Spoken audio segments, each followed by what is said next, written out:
অতিরিক্ত ফি নেওয়া হচ্ছে কোচবিহারের বিভিন্ন সরকারি স্কুলে, এমনটাই দাবি উঠল বৃহস্পতিবার। আর তারই প্রতিবাদে আজ কোচবিহার জেলা বিদ্যালয় পরিদর্শক ভবন অর্থাৎ ডিআই অফিসের সামনে উপস্থিত হল কোচবিহার জেলা এআইডিএসও সংগঠনের সদস্যরা।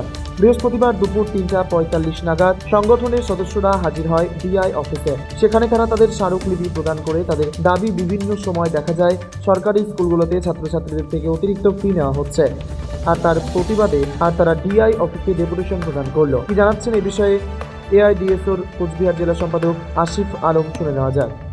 আমরা লাগাতার এই আন্দোলন যেমন করছি, আমরা যেমন এর আগে ঘেরাও করেছি ডিআই কে, তারপরে কিছু শুরু হয়েছে, তাহলে আগামী দিনে আমাদের এই ঘেরাও কর্মসূচি নিতে হবে। আমরা আগামী দিনে আরো বৃহত্তর আন্দোলন করবো। আজকে আমরা ডিআই স্যারকে জানাতে এসেছি এই নিপেন্দন সহ স্কুল সহ আরো বিভিন্ন স্কুল, কালজানি স্কুল যেখানে 500 টাকা নিচ্ছে, এই স্কুলগুলো যে অতিরিক্ত টাকা নিচ্ছে, যেখানে সরকার নির্ধারিত 240 টাকার বেশি ফি নেওয়ার কথাই নয়, তাহলে সেখানে এই যে এত অত্যাধিক পরিমাণে টাকা নেওয়া হচ্ছে, এইটা একটা চূড়ান্ত অন্যায় করা হচ্ছে। এবং এই অন্যায় এবং অযৌক্তিক ফি আদায়ের বিরুদ্ধে আমরা পথে নেমেছি।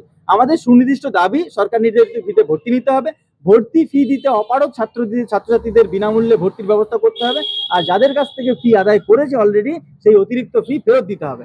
এবং আমরা যেটা কথা বলতে চাই, স্কুল শিক্ষার পরিকাঠামোর উন্নয়নের জন্য সরকারি বরাদ্দ, কম্পোজিট গ্রান্টের ফান্ড এগুলো বৃদ্ধি করতে হবে, এই ডিমান্ড আমরা করছি।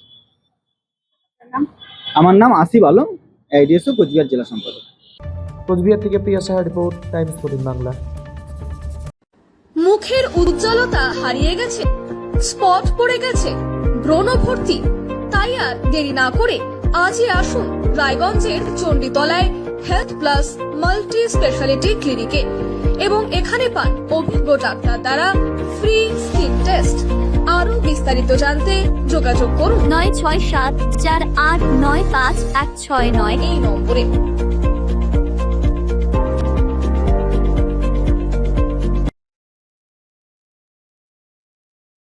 আজ তোমার বিয়ে সাজলো নতুন সাজে।